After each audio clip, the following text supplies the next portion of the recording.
All right, welcome back, everyone. This is Aluminum Tarot. Thanks again, as always, for joining. We're going to now do the sign of Gemini, Sun, Moon, and Rising. For this particular round of readings, I'm going to do a lot of the mutable signs and get that out of the way before we go on to the cardinal signs, which will take place tomorrow. So, for the month of Gemini, for Gemini, for the month of April 2026, we'll be looking into the Sun, Moon, and Rising of these, and on the heels of the full moon in Libra. So a lot of these things will deal with the relationships, whether those are business partnerships, romantic relationships, and otherwise. So we'll go ahead and begin. If you like what you see here, please be sure to give a like, share, subscribe, ding the notification bell so you don't miss any updates from future postings. And yeah, that's going to be it. Anyways, we're going to look at the past, present, future, do an outcome, and then a few other clarifying cards to help kind of facilitate the reading, or at least to support it. And what we have for the recent past, to start everything off, we have the Nine of Wands and the Five of Cups.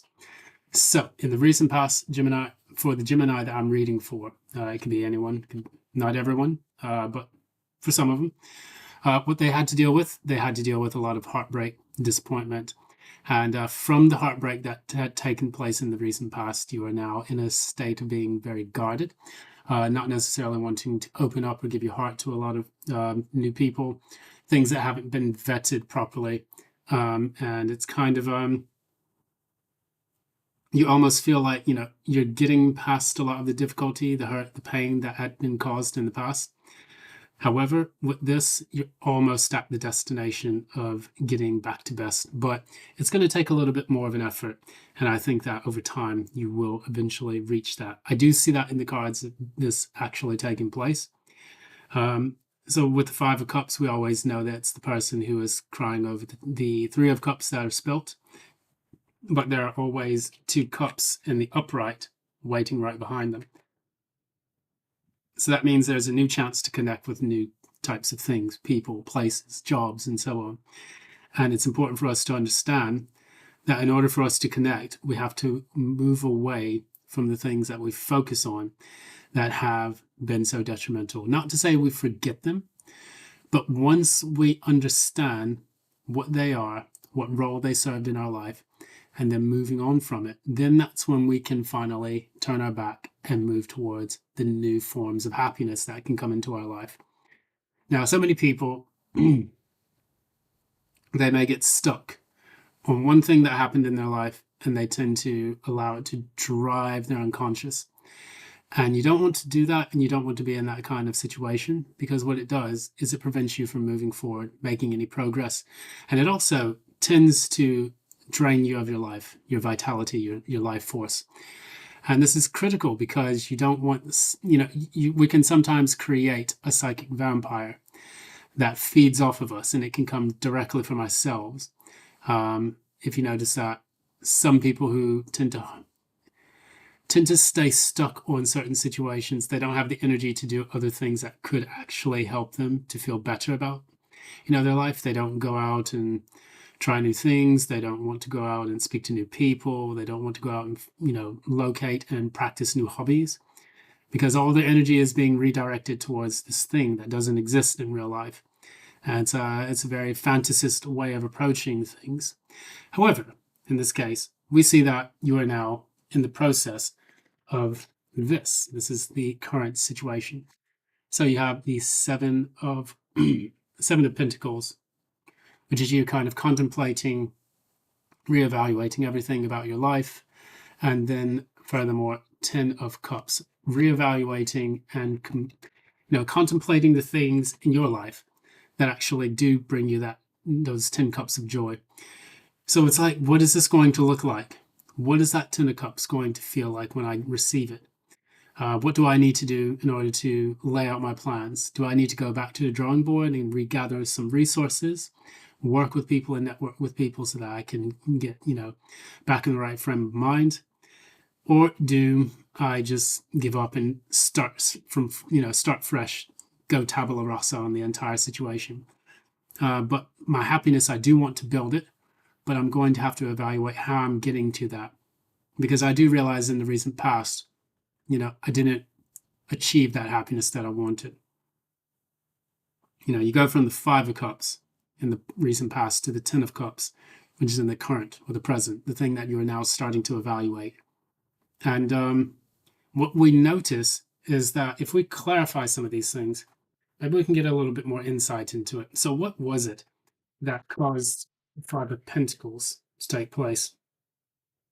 So, Queen of Swords, Eight of Cups for the recent past and for the present energy. For the present.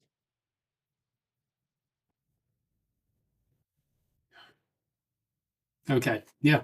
Basically, just kind of evidence is what we were just talking about. So, the recent past, Queen of Swords in the reverse, Eight of Cups also in the reverse. So, feeling very bitter about having to walk away from something even though you didn't want to. And that's what left the disappointment. Five of Cups plus the Eight of Cups. 5 and 8 is 13. 1 plus 4 is 1 plus 3 is 4. So it's about a missed opportunity, missed situation in which things could have worked out. Now with the current present energy, the one thing that is kind of evidencing it is the Hermit. If I can get it focus, go, go, go, go. Okay. So we have in the current energy, the Hermit, you going in, doing that reevaluation, that assessment, that, quality control check on your own life. And with the Seven of Pentacles and the Ten of Cups, that Hermit shows that you have gone in and started to do the work in order to analyze how that's going to appear in your life. And that's going to help out tremendously, because once you come out of that dark night of the soul, you then move into the more positive energy. That is going to be these two, which is the Wheel of Fortune on the left, and then on the right we have the Page of Swords in the reverse. So I look at this as kind of like an internal dialogue. Page of Swords in the reverse means that, you can be a bit careless, cutting with words at times. You can potentially just kind of be inactive when you need to take action on certain things. But I see this when we have the Wheel of Fortune. It means things are changing from the better. You're no longer a passive spectator in your life. You are now moving into a place in which you can say to yourself, okay, in order for me to take action, I have already evaluated what I need to know. And now it's time for me to try this one step, try this other phase. Let's see how we can get the wheel turning so that things can work in our favor. If you're applying for work and you're finding nothing, then it's like, okay, how do I upskill to get into something new? How do I learn some new skills or trades that can help me to overcome this problem? How do I make myself more marketable with the skills that I've already got? And by doing that, trying new things and experimenting, that is going to be precisely how you overcome that situation. And we can pull another card just to see what this is about, what I find in your future. And there you have it. So it's planning. Two of Wands. And with the Two of Wands, what we see is you're now creating a solid plan for getting things off the ground. Not overthinking it so much, but actually acting upon it. In order for this Wheel of Fortune to turn, you're going to have to take visible steps that are going to make things a lot better for you, so that you now no longer feel like you are powerless in the ability to change your life and your outcome. So, for the outcome, we see that if you go on that path and you start to experiment, you have the King of Pentacles and the Fool. So, say for example, you were taking a risk on a business venture, for example, or a type of investment. You can particularly be successful if you allow yourself to take the essential risk that will get you to that point. Now, clarifying the entire reading, you have the Fool, King of Pentacles, but you also have as the clarifier, the Fool again. This came out. I forgot to take the Joker card out, and I was just like, wait a minute. I was supposed to remove that, but then I was like, no, I'm leaving it in, because it does have a significance in this deck. Despite it being a playing card, we always say, you remove the Joker, but I think he needs to stay in. With that said, that is double confirmation that what you will be doing by the end of April is taking risk on things that will help to bring you groundedness, stability, and potential financial rewards. That said, we're now coming to, the other message here. We talk about the oracle message here, and what we see here is the dream of co-creation. And this talks about manifestation, divine partnership, and frequency alignment. So perhaps in this theory, this hypothetical scenario that we've got here, we've got a person who is disappointment that certain things in their past didn't work out. Very similar to the Virgo reading, and they are now saying, okay, how do I align myself with my happy place? How do I find my happy place? And so we're going to contemplate that, find a way to go in, and then align ourselves in mind, body, and spirit with that thing. So I can take a circumstance that I went through, like, for example, finding work.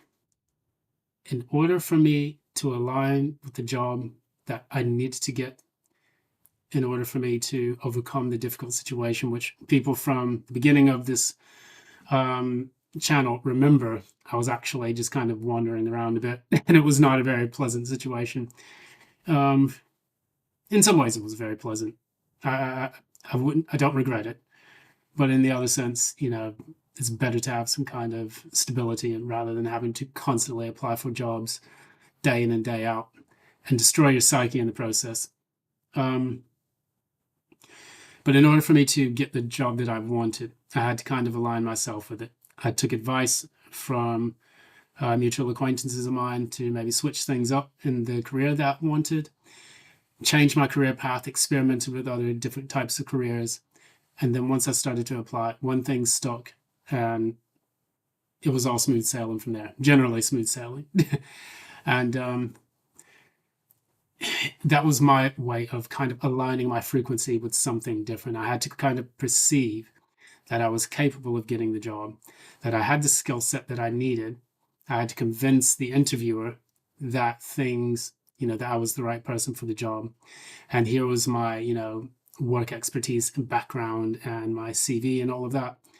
And that's how I landed that position. So it was an excellent way for me to align myself with what I wanted.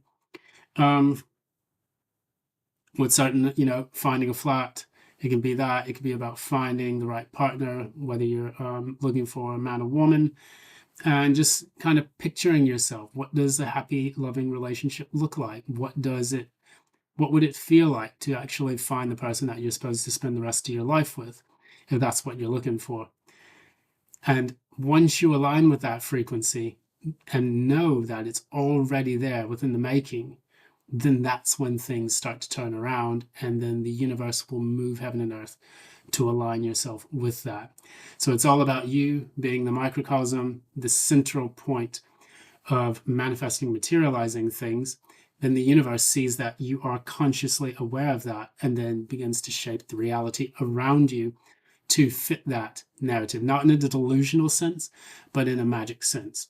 And I do remember one of the previous readings, they had a magician in there, and that was about manifesting things using the available resources that you have. You have 2 full cards here from 2 different decks, which means that you are going to be taking that risk. So if you want to invest in certain kind of stocks, certain kind of companies, commodities, things of that nature, do your homework and your research, but then take the plunge.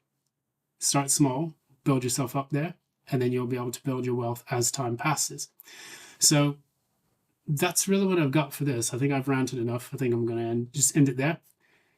I hope this has been helpful for you. This is again Aluminum Tarot, and reading for the sign of Gemini, Sun, Moon, and Rising for the month of April 2026. Can you believe we're already there? I've been saying it in all the other readings. You blink and a year of your life has already passed by, which is one of the reasons why I do the things I do in life. Take risks and chances and gambles on just trying to enjoy myself a bit more. Getting stable financially, yes, but also going out to concerts, taking motorbike trips to places I've not been to, speaking with friends that I love, trying to appreciate every single day, because those, you only get 365 days in the entire year. And before you know it, all of them are up, and then you'll be celebrating the next year, you know. So time is the most valuable currency that we have. That is, without a doubt, part and parcel with our existence on this universe, in this universe. And I hope that you're enjoying and spending good time with yours as well, despite all the chaos in this world. But anyways, going to leave it at that. Thank you so much. And until next time, love and light. Bye now.